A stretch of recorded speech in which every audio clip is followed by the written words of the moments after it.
तर नमस्कार मित्रांनो, सुप्रभात, गुड मॉर्निंग. तर स्वागत आहे एका नवीन व्हिडिओमध्ये. मित्रांनो, आजच्या या व्हिडिओमध्ये मी तुम्हाला एक फार महत्त्वाची माहिती देणार आहे. ती माहिती आहे तुमच्या आरोग्यासाठी. तर मित्रांनो, हे बघा, हे आहे वडाचं झाड.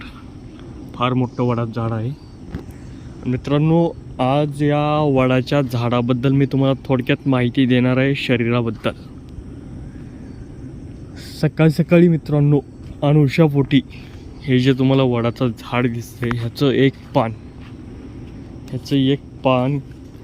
घ्यायचं असं तोडून.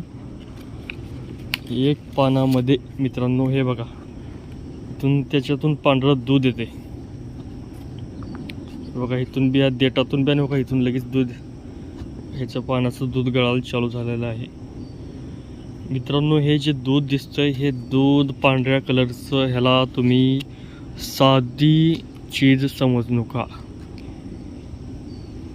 हे म्हणजे एक प्रकारचं म्हशीचं दूध खातो आपण, गाईचं दूध खातो, ते पांढऱ्या कलरचं असतं. म्हणजे ते एक द्रव्यच आहे, ते पण एक द्रव्य पदार्थ आहे आणि हा पण एक द्रव्य आहे, हा पांढऱ्या कलरचा. मित्रांनो, ह्याला तुम्ही साधं समजू नका.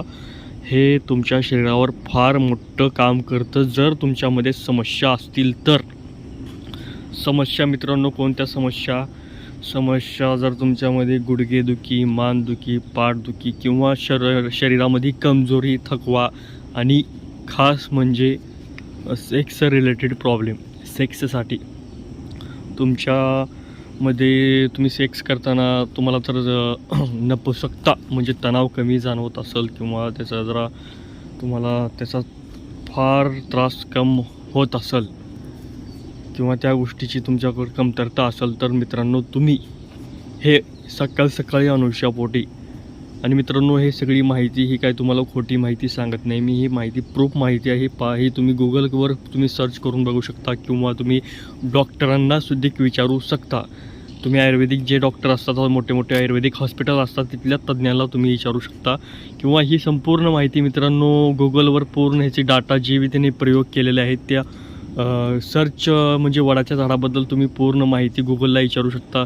त्याचे पुरावे मागून तुम्ही हे औषध खायला चालू करू शकता. हे म्हणजे हे दूध खायला चालू करू शकता. आणि ह्याला खायचं कसं मित्रांनो, सकाळी अनुषापोटी साखरेसोबत किंवा बताशे जे आपलं म्हणतात, हार बताशे राहतात त्याच्याबरोबर किंवा साखरेसोबत फक्त दोन बूंद, 2 थेंब साखरेसोबत मिक्स करून मित्रांनो खायचं.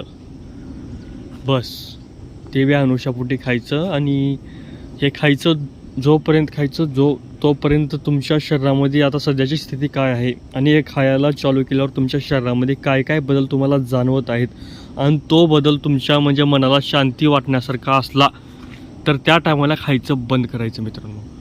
ज्या टायमाला तुमच्या शरीरामध्ये असं तुम्हाला वाटतं आता मी पहिल्याच्यापेक्षा माझी स्थिती चांगली आहे, मला बरं वाटते, म्हणजे कमीत कमी मित्रांनो 1-2 महिने, ही 1-2 महिने सरासरी जी खायची आहे. पण तुमच्या शरीरामध्ये जर तुम्हाला बदल घडून आलेला असला, चांगलं वाटत असलं तर खायचं बंद करून टाकायचं. नाही तर मित्रांनो, हे पण जास्त खाल्ल्यावर कसं आहे, तुमच्या शरीराला त्याचं रिॲक्शन होतं.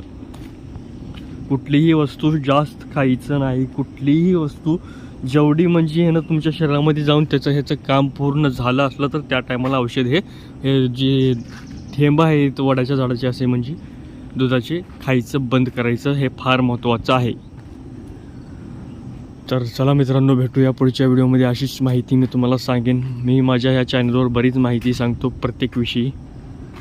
तर चला भेटूया नंतरच्या व्हिडिओमध्ये. हे जे वडाच्या झाडाच्या मुळ्या आहेत याच्याबद्दल पण मी माहिती तुम्हाला सांगणार आहे. हे जे वडाचं झाड आहे मित्रांनो, हे फ्रीमध्ये एवढं औषध उपचार डेंजर आहे. आयुर्वेदिक सोडा, पण आयुर्वेदिक बी झालं तर, आणि ह्याला पूर्ण प्रूफ झालेलं झाड आहे. पूर्ण वैज्ञानिकांनी सुद्धा म्हणजे ह्याच्यावर रिसर्च केला आणि याची प्रत्येक झाडाच्या मुळाच्या पानाची हे जे फांद्या दिसतात, ह्या फांद्यापासून होणारा फायदा संपूर्ण हे वडाचं झाड एक आयुर्वेदिक वनस्पती फार महत्त्वाचं आहे.